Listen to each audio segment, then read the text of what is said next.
Funding for Governor's Perspectives with Kent Manahan is made possible by the Robert Wood Johnson Foundation, committed to helping Americans lead healthier lives and get the care they need. Additional funding provided by Seton Hall University, Seton Hall School of Law, and by Connell Foley, LLP.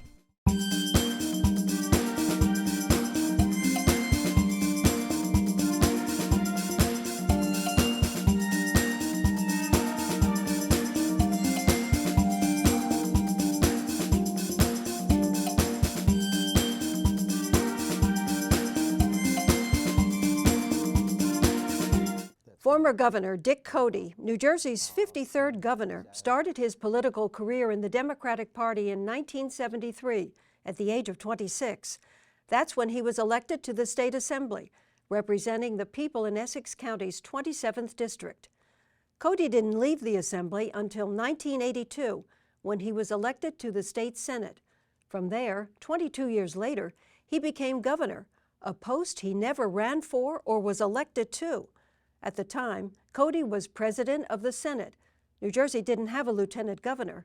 And when then-Governor Jim McGreevey unexpectedly resigned due to a scandal in his administration, Senator Codey was in line to take over. He is very much a kind of a Jersey everyman. And I think that was the appeal that he had during his 14 months as governor. For the next nearly year and a half as governor, he championed many issues, including New Jersey's Smoke-Free Air Act, stricter gun control, healthy food for kids in school, and pay-to-pay laws. Mental health reform was always a top priority for him and his wife, Mary Jo, dating back to Codey's days in the legislature. We started the Codey Fund for mental health to get people to stand up, speak out, and get help. He went undercover in the state psychiatric hospitals and really tried to see what kind of treatment people were getting when nobody was looking. You could argue that Dick Codey, for a 14-month stretch, was the most powerful governor we ever had, because he could go down the hallway in the Senate, traffic the legislation and appointments, and then go down to the executive wing of the State House and make those appointments and sign that legislation. Last August, Codey announced that after 50 years of public service, he would not run for re-election. He said it was time for a younger generation. 5 decades of public service makes him the longest-serving legislator in state history. In a statement, Governor Murphy called Dick Codey the rarest of politicians, a gentleman guided by compassion who embraced bipartisanship. In a tribute from the other side of the aisle, Republican leader Senator Anthony Bucco, a friend, put it this way: Senator Codey has had the courage over the course of his career to step out of his comfort zone. I assumed this office at a time of political upheaval for the people of New Jersey. Our faith in government had been shaken. But this moment in history has given us an opportunity to chart a new course. And former Governor and Senate President Dick Codey is here to talk about his years of serving the people of New Jersey. Welcome back to the program, Governor. Great to be here. Good to have you here. My pleasure. Governor, you had quite a send-off in Trenton on your last day in office from Democrats and Republicans. It must have been very gratifying. I never cared about whether a legislator was a Democrat or Republican. Gratifying but not surprising. I always worked with the Republicans and made sure that they were included. They might have been a minority of the legislature, but in my mind, they were just like any other state senator. And that's the way it should be. Anything I could do for them to help them, if they oppose me on a certain issue, so what? As long as it's never personal, I could care less. We don't see much of that, though, today, particularly on the national level. Well, on the national level, you got people that are just different. But I always got along with all the Republicans in office, and I would keep in touch with them. And that's a very good thing. In what sense? On Sunday nights, I would call legislators when I was governor. Half Republicans, half Democrats. Is there anything I can do for you? Oh, well, Governor, I got a bill that just passed. I said, tell you what, if I like it, I'll sign it, and I'll sign it in your district. So there's a person who's going to be with me whenever he can and appreciates that. It didn't take too much. It's just having the sense of we're all in this together, whether we're Republicans or Democrats. So you're showing that you understand their concerns and they listen to you, of course, as a leader, or as a governor, as a Senate president, and you showed you cared about their Yeah, issues. just because they're the other party, they're not worth any less than I or my fellow Democrats. You can have disagreements, but agree to disagree. Right. But at the end of the day, I'm going to help them just as much as my fellow Democrats. Well, let's go back in time and ask you, how in the first place did you get involved in politics? And at such a young age, you were elected to the Assembly. Very easy. So I was born and raised up top, third floor of a funeral home. Elevator only went to the second floor. And when I turned 13, he says to me, okay, you got to go out and work the parking lot. The parking lot had 32 spots. So my dad said to me, listen, if all 32 spots are filled, it's the rule of the PP. So what do you mean? If 32 slots are filled and a priest or a politician comes in, find the spot. Spheres of influence, right? Very easy. A lesson in life. Yes, and okay, a politician or a priest is a big deal. So that led you into politics, I that think so. philosophy, and so how did it make the but connection my father to run? also every once in a while would have me sit down next to him, and he'd read the Daily News editorial and ask me to explain it to him. So you had an understanding of politics, you think, from an early age, and life. an interest. Yeah, absolutely, because when I was a kid in the neighborhood, all the politicians paid you to take down their opponent's signs. It's a good way to make money. Not knock on doors, but take down their signs. So how did you get into the Assembly? Who approached you to run, and how did that work out for you? Nobody approaches you. So at an early age, the chairman was Harry Lerner. My father knew him. He lived not too far from us in East Orange. And there was redistricting, and there was an opening. So fortunately, back in the 70s, I got a slot, and I've never looked back from there. Had a lot of ups and downs, ran off the line quite a few times. And got elected anyway, Always won. even in Always Essex won. County. Yeah, people say, oh, you can't win against the party. I said, no, we're going to make the party the bad guys. That's all. It's simple as that. And we did, and we won. And Sheila Oliver started with us off the line. You know, so a lot of people, state chairman ran with me and became an assemblyman. So a lot of people have done the same thing and been successful. So you get into the Assembly, you are elected years later into the state Senate, and then you gain seniority, become Senate president. Where along the line, or did along the line, you think about running for governor? Well, before that, one of the big things I did was, I was young in the Assembly, and they passed the right to have a casino. And the Speaker at the time, Bill Hamilton, said, hey, kid, you write the laws for the casinos. You're single, you can travel all over the world. And I did, and wrote all the laws, learned a lot about gambling, and it was a great time in my lifetime. And back then, I was known as the casino guy.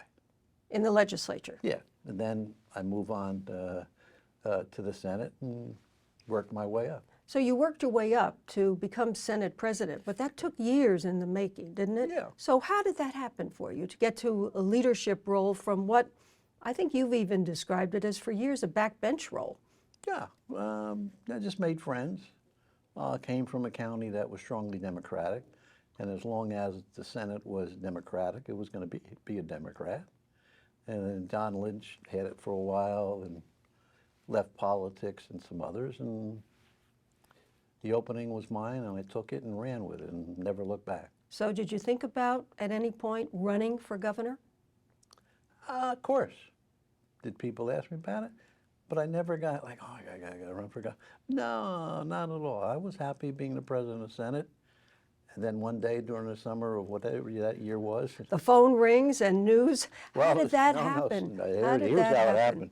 So I was at the racetrack. I came home, and it's late, and my wife says, hey, Brian Thompson from NBC called. Said, you got to call him right away. I said, I'll call him later. And my wife was having minor surgery the next morning. I said, I'll call me after, we go into surgery. So she goes into surgery, and I said, I'm just running down to my office. I won't get into the office. And they said, oh, good morning, Governor. What are you talking about? You don't know? I said, know what? Well, he's going to resign this afternoon, and you're going to become the governor. So it was that quick, just a morning into an afternoon announcement. Can you imagine when she came out of the anesthesia, when I told her she's the first lady? Your wife. Put me back under. That's a true story. So you show up for the news conference, and you're sworn in. No. McGreevy said to me, Nick, I got to get a paycheck. Hold it off a couple of months, which is fine. No problem with me. The interesting question I got at the news conference was, Governor, under the law, you can take the salary of the president of the Senate or the governor. Which one are you going to take? I said, I don't know where you came from, but I'm taking the highest. I have a family, a young family to support, and a wife who's going to become first lady, unbeknownst to her. Yeah, well, no, she knew it then. Until a few hours ago. Yeah. So, Governor, you become governor, but you're also the Senate president. How do you balance those two roles, one in the legislature and one in the governor's office? Every governor would like to control the legislative calendar and what bills get voted on, which don't. So it made it a lot easier. For you, with all of your experience. But even the people in the legislature didn't resent it. And I always kept in touch with the Republicans, always about everything. Why do I care? I don't care about whether somebody's a Republican or a Democrat. Some of my biggest supporters were Republicans. Donnie D. and all the others. It was just a, hey, have them involved, have them engaged. We're talking about former Governor Don DeFrancesco, Absolutely. who was also the Senate president, who had served as governor before you when Christie Whitman went to Washington. But backing up, Governor, when you were sworn in, when you became governor, there was a lot of mistrust from the public. There was a scandal. Governor McGreevy had resigned in disgrace. There was a scandal in his administration. You had the responsibility of now restoring that public trust in your leadership role in both the legislature and in the governor's office. Well, one of the things I did was I got some street smarts, I think at least. So when we passed our budget, and every budget got bad ratings from Wall Street, so I called in Treasurer John McCormick. It's John. We got to have a really good budget. So he gave me a really good budget. And I said, here's what I'm going to do. You give me the name and phone number of everybody who rates our bonds based on this budget. I'm going to call them up. He said, well, that's my job. I said, no, this year it's my job because I bet you some of them live in New Jersey. And I did, and we got the best bond rating we had in years. Just some street smarts, that's all. I have to ask you about your title. You were called acting governor at the time, but I don't think you liked that. No, and that so changed. We changed the law. Just before you left office. Yeah, in fact, I scraped it off the door. So you are now known and will be known always as Governor Codey. Absolutely. Governor, you had a strong interest in mental health issues during your time in both the legislature and continued in the governor's office. You went undercover to some of the state psychiatric hospitals. Tell us about that. Yeah, the one place I went to, Marlboro State Hospital, I went undercover as an aide, a health aide. I mean, it was horrendous. I got there at midnight, a midnight shift. The two nurses were just sleeping. When the patients got up in the morning, so if you're male, you work with the males. They went to the basement, and it was closed down there, and they would throw the clothes at the men, and they had to wear clothes that didn't match or didn't fit or anything else. So there were abuses that you had heard about and you wanted to see firsthand. Well, I got the job, so I got the ID of a convicted rapist and Social Security number. To go undercover. To go undercover. So, hey, oh, gee, we looked this guy up, but we can't hire him. No, they never looked me up. So I worked a midnight shift, and after a week, I exposed what was going on, and as a result, they eventually closed the hospital down. I mean, it was horrible. The only thing that was going on was some of the employees that were dealing drugs out of the back door who worked a midnight shift. So when you became governor, you continued, of course, your advocacy for mental health issues, and you established a task force, and if I recall, with dedicated funding. Yes. You and your wife, during your time in office, shared a very personal story about your family. What kind of impact did that have, do you think, Governor? Oh, tremendous. I mean, my wife, who's the nicest human being I've ever met to this day, without question, loves kids, worked as a teenager in a daycare center to get money to go to college. And after the birth of our first son, Kevin, came down with postpartum depression very bad. And I can remember the night that I took her to Carrier Clinic, and I've got tears in my eyes, and she's as lucid as possibly can be, telling me I'm never going to get well, just find somebody who'll make a good mother to our son. She was suffering from postpartum depression, and Very that was much very so. important to her during her time as First Lady and your time as governor. Yes, and she got very friendly with Brooke Shields, went and testified before the U.S. Congress on the issue of postpartum depression, and got a federal law passed regarding postpartum depression. And that left a big impact on the people of New Jersey because the governor and his wife spoke out about it, and certainly that carried a lot of influence. Yeah, and there was also the incident with the shock jock who made some disparaging remarks about my wife. Somebody's got to tell that woman to. A radio personality that You call him a personality. made a comment about Comment about the First she Lady. should go in the kitchen and bake cookies. And that set you off. Yeah, told me I'd kick his ass. But you were governor, and Yes, but I was governor, but I was a husband first. And wherever I went for the next couple of weeks, people applauded me. In fact, the next day I got a call from Mayor Bloomberg from Germany. He was in Germany at the time, congratulating me on the way I handled it. you had a long list of accomplishments during a very short time in office, 14 months or so to be exact, Governor.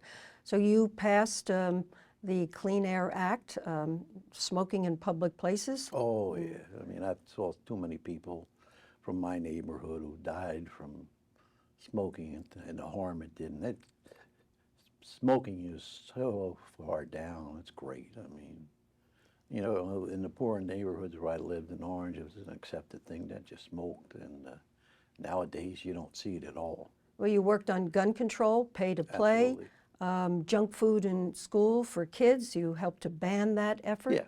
So as a governor and as the Senate president, were you up and down the hall making these things happen? From the legislature back to to sign the bill? As long as I was interacting with the legislators of both parties. It made it easier for you, do you think? God, did it make it easier.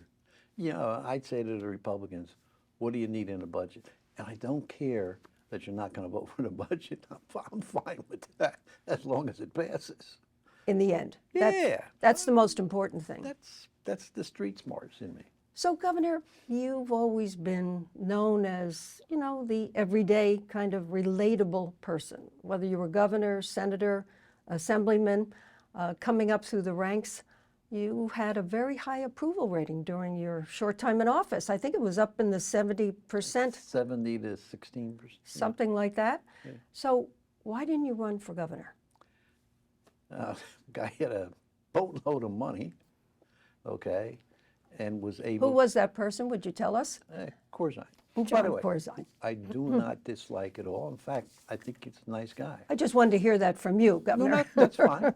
It is what, if I was with him just the other day, and I don't have any animosity towards him, and he was able to go to the county chairman like Joe Ferriero and say, here's whatever amount of money you want if you back me.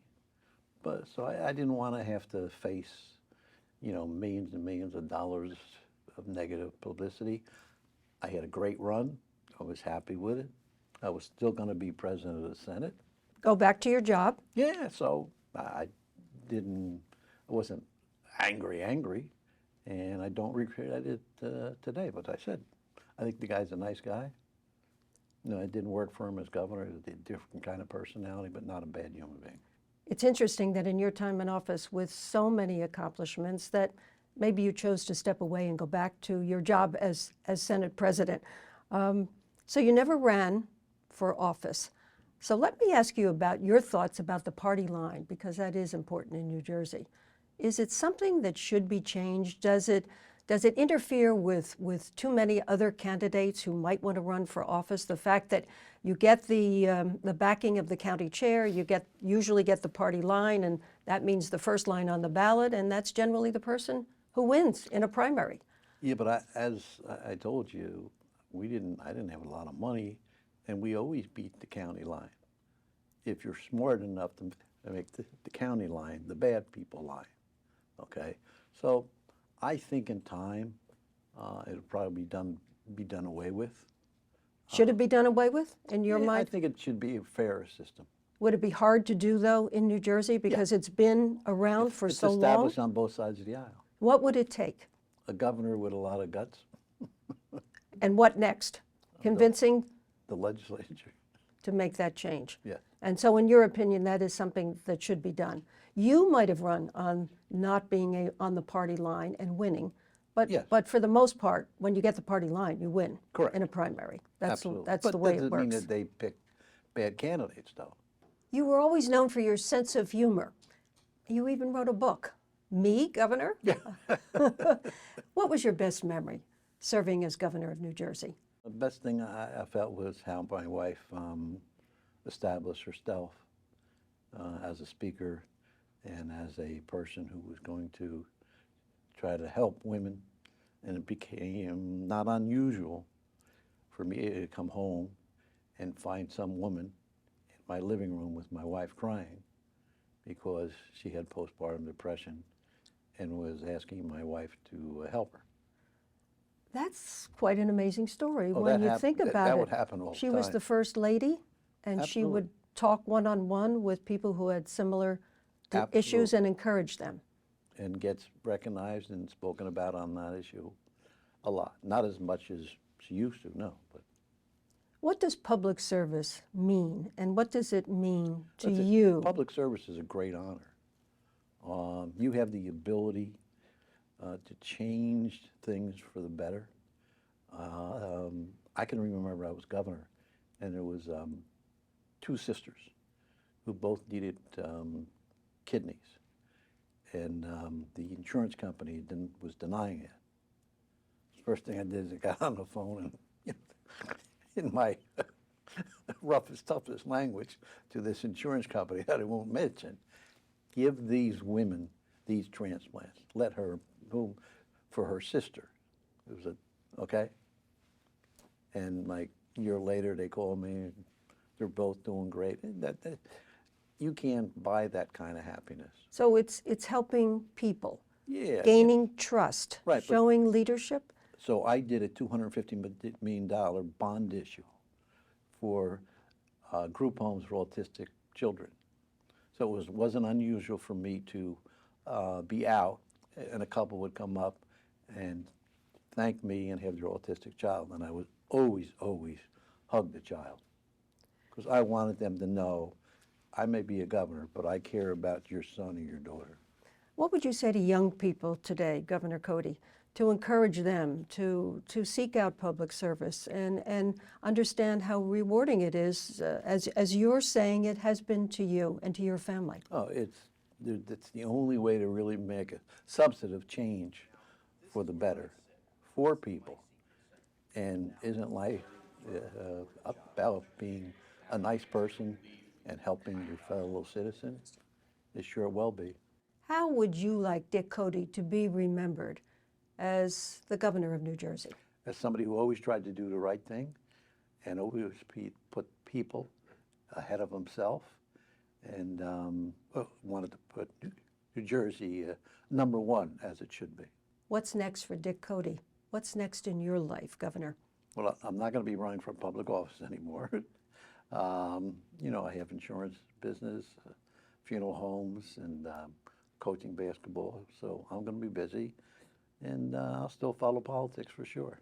Well, congratulations to you in service of 50 years for the people of New Jersey. Governor, and thank you for sharing your stories and your memories with us on this program. We appreciate it. Thank you. I did not run for it, and I did not seek it, but I will not run from the responsibility, and I will not shy from the challenges. That's not how I was raised. Whether I am president of the Senate, acting governor, candidate for governor, a husband, or just dad, I am always going to be the same person. Funding for Governor's Perspectives with Kent Manahan has been provided by the Robert Wood Johnson Foundation, committed to helping Americans lead healthier lives and get the care they need. Seton Hall University, Seton Hall School of Law, and by Connell Foley, LLP.